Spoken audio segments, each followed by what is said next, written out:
I woke up feeling super fantastic. You know I had to go. World, this is your boy Jay Will with this new radio show live from the underground. And right now I got my first guest for my first episode ever. We got one of my favorite rappers right now, Mr. Topic. Well, what do you go by? You go by So Topic on the internet, man. You go by Topic when I talk to you. What's your official name? It's just Topic. Just Topic? Yes, sir. Also, we have a special treat. We got, my boy Joonbug in here, Mr. Artiste. Yes, sir. Why don't you say what's up to the world, guys? How you doing? How you doing? All right, I'm gonna have these guys with me for the full hour. We're gonna start off with actually one of the Topic songs, one of his most famous songs right now. It's called "The World." And then next up, we got some sore losers for you guys with Dope. Stay tuned on Live from the Underground. I give them just what they want. That feeling getting strong, I feel it in my bones. Well, I'm gonna put it in a song. Yeah, I do it for the world, the world, yeah, the world, yeah. I'm so dope, flow so dope, the beat so dope, my dough so dope, my kick so dope, chick so dope, the click so dope, I'm so dope, flow so. We are back with Topic and Joonbug. Say what's up, guys. My beard says hello. Now, I'm gonna let you know what got me to start listening to you, man. My homeboy Mike, shout out to Mike Felder, aka Mike Noir out in UNT. He always shows me this artist, and he was like, Josh, man, you gotta check this dude Topic out, man. I know I show you a lot of artists, but this dude is the truth, man. I'm telling you. And so the first song I heard from you was Underdog. Okay. And off top, I heard the beat. I was like, okay, I want to see where this is going. And you started spitting, and I like where you was going. What made me say, you know what? I gotta pay attention to this dude. There was that line you said, it's funny how this underdog was underrated. Now I'm looking at the haters like I never would have made it. So I'm looking at your Facebook all the time, and I see that a lot of fans show you their appreciation. Yeah. What's like the biggest expressions of love you've got from your fans before? Biggest expression. I think it's beautiful when I say something last minute, like, oh, I have a show such and such and such, and they actually show up. I think that's like the biggest thing they can do, to drop what they're doing just to come see me and then leave sometimes. I'm like, that takes dedication. Right. That's I think that's blue. That's blue, big blue. And honestly, man, it's understandable because your music, I would say, hits a certain vein that hasn't really been hit in a while. A lot of hip hop listeners like me, when they listen to music, they want to feel it. And personally, I can say I feel your music when you speak. Like when I listen to Noise, man, I remember I messaged you. I was like, man, after the first time I listened to Noise, I started crying, man. I was like, that song actually tore up a lot of people at my concert, my album release concert. Yeah, I was there. I remember that. And I was crying. yeah, man. It look, you watching that show, you exuded so much passion in that performance. I could tell, and that's what me as a fan looks for. I don't want you to just give me your music and then just leave it at that. I want you to feel and believe what you're saying to me. So I believe that's exactly what you give to your fans. Would you agree? Yeah, son. All I got to give. All right. And so I understand you guys have a little group called Team From Nowhere. Explain to us what Team From Nowhere is. Team From Nowhere is basically a loose collective of people who have a specific talent, whether it be singing, some people can rap, some people do artwork. Basically, everybody brings their talent to put something on the table. There's me, a fella by the name of P. Domino, he's on the project. A fella by the name of Cool Keys. Shout out to Cool Keys and P. Domino. Indeed. There's a lady by the name of Michelle Rivers. She's also on the project. R&B. Joonbug here does all the artwork, all of that. So. Incredible art. You know what? What I'm gonna do today is I'm gonna link some pictures of Joonbug's work to my Facebook, so you guys can see. We all have those fans. We all have those friends who are like, yeah, I'm an artist, I draw, and they are alright. You know what I mean? But this dude can actually throw down when it comes to some artwork, man. Why don't you let us know, your experiences, like what inspires you to do art? What made you even get into it? I started when I was 4. I'm from Jamaica, and so I had this uncle that all he did all day was just draw. And we always had pictures of Jesus in our house, and he was always the one that drew, and it was always black Jesus. And he was just drawing everything all day, every day. And so one day I asked him if I could draw, and he was like, do it. And so I drew Mickey Mouse and I drew a house, but I didn't draw it in a regular way. I drew actual depth to everything. And he saw that and kind of coached me to keep going. And then after that, I just started drawing everything from my imagination. And that's when I really got comfortable. And so from then on, I'm 24 now, and I've been drawing literally every day of my life. I even started the whole Fresh Coffee movement, and it's basically just to show people that if you don't fit into society, like the normal society, blue collars and stuff like that, then you can actually make it doing, creative or being creative rather than, working for somebody else. You just work for yourself and go out there and just be successful on your own terms. And all the shirts smell like coffee too. So a lot of people like that. And I bet college students out there are losing their mind once they heard that. They're losing their mind. I ain't even gotta drink it no more. I can just wear it and wake up. Starbucks is gonna go out of business because of me. I'm sorry. Yeah, that's me in a nutshell. Now, before I get to the next song, I want to ask. Recently, you guys opened up for Black Star. If y'all don't know what Black Star is, you need to kill yourself. I mean, that's gotta be an incredible experience to open up for those guys. It was, first off, it was really last minute and like ill prepared. We just like went up to the House of Blues. They gave us everything we needed, and it was like, okay, well, y'all go up for 45 minutes. It was like, wait, what?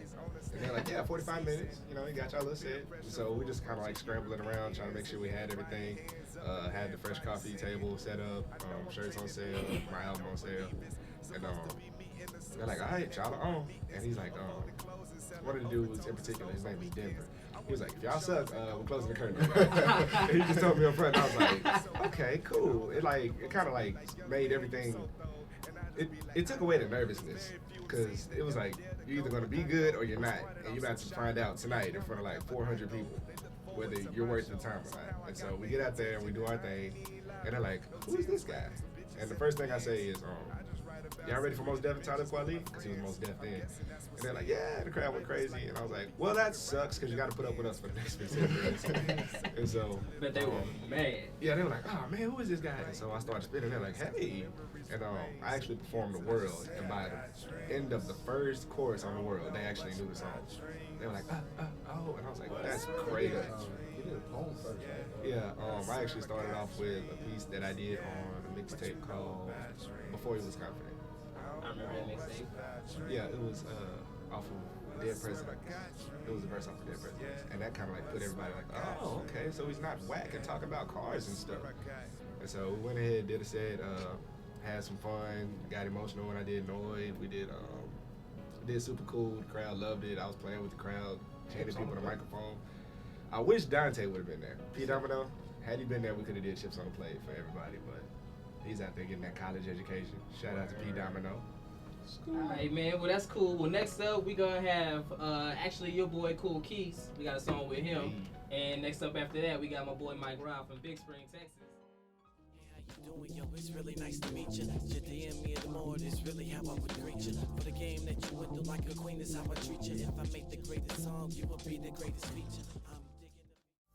Check it out, check it out, check it out. Fresh to death before I'm stepping out. Girls on the dance floor sweating it out. I don't try to run game, let them figure me out. From the first time that I saw her, I knew I had to make her. He's making crazy music, as you just heard. Just dropped an album, so make sure y'all check out Phill Wade. And if you want him to come on my show like I want to, get on Facebook and tell this fool to come to Dallas, man. I want him here, man. I want him here.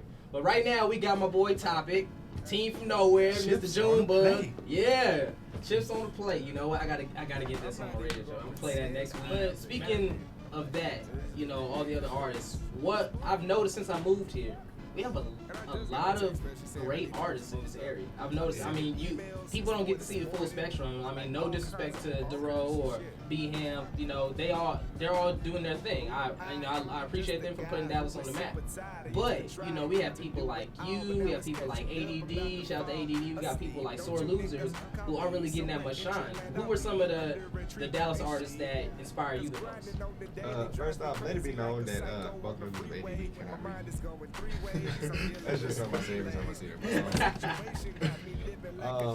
Fella by the name of Campion Bond. As far as beats go, him and Picnic Time are like two dudes that are really fun. As far as artists, there's some singers, some live bands that actually inspire me to get my music better altogether. Michelle Williams actually inspires me a lot. Cool Keys, not because he's on my team, just because like the dude is actually lyrical. That's the Cavazos. A.Dd, of course, they're both pretty cool. Speaking of Dustin Cavazos, we're gonna have him on the show next week. Shout out to Dustin. You produced your whole album. Yep. Yes, If you listen to Who We Are last track, you can tell I produced my whole album. Yes, Where did you learn to produce, man? And it's like, again, like I said with the artist thing, you have guys that come up to you all the time, hey, I make beats. You know what I mean? But they're all right. You know, your music sounds professional, like exquisitely professional. How do you where did you learn to produce like that, man? I learned to produce by getting the program off the internet and sitting in a room for about a week straight and just messing with everything possible. Like, I've never studied a YouTube video, none of that. Nobody taught me how to do anything. Everything I learned, I pretty much taught myself. Because as far as I'm concerned, the best way to learn something is to jump right in it. Like, you don't need instruction. Like, you can't really give an artist instructions on how to do their art. Like, everybody has their own style, their own way they're going to do something. So I'm just like, I might as well hop in. That's how it worked for me. That's a good point. I mean, I've tried. People ask me all the time, hey man, do you make beats? I'm like, I wish I could. It takes patience, it takes time, and you gotta, because I get frustrated. I'll be sitting there looking for a sound and be like, and I'll listen to a tight song and be like, how did he find that sound? I quit. That's how people feel about, like, you know, the art that I do as well, because they all ask me how I did it, and I can't really say an exact method, because everything's always an accident when I do it. It turns out but it never starts out or it never finishes the way I planned it. So, since I got you on the mic, I want you to explain to the people, fun fact, this young man in my studio right now made the t-shirts for art. How can you even describe his sound? Like, I really cannot describe it. I can't even really describe his sound. I just sit there and just sit there. Yeah, he made t-shirts. Yeah, he made t-shirts for Topic.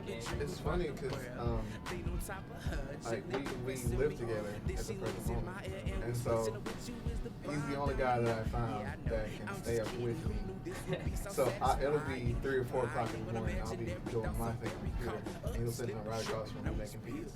And then like his beats kind of help my creative process, you know. And when I'm finished or get to a topic point, I'll show him, and then he'll just feed off and do something else with the beats. So it's kind of like we're working, you know, with each other for, you know, skill. So it's crazy how that works. But we end up falling asleep at 7 a.m. in the morning. And on top of grad school, that's very hard to do. And he's in grad school, getting that education. Open a book, people. I can read. Open a book, people. Education is very, very important these days. I'm gonna just shout that out since I am at a school radio station. You know what I mean?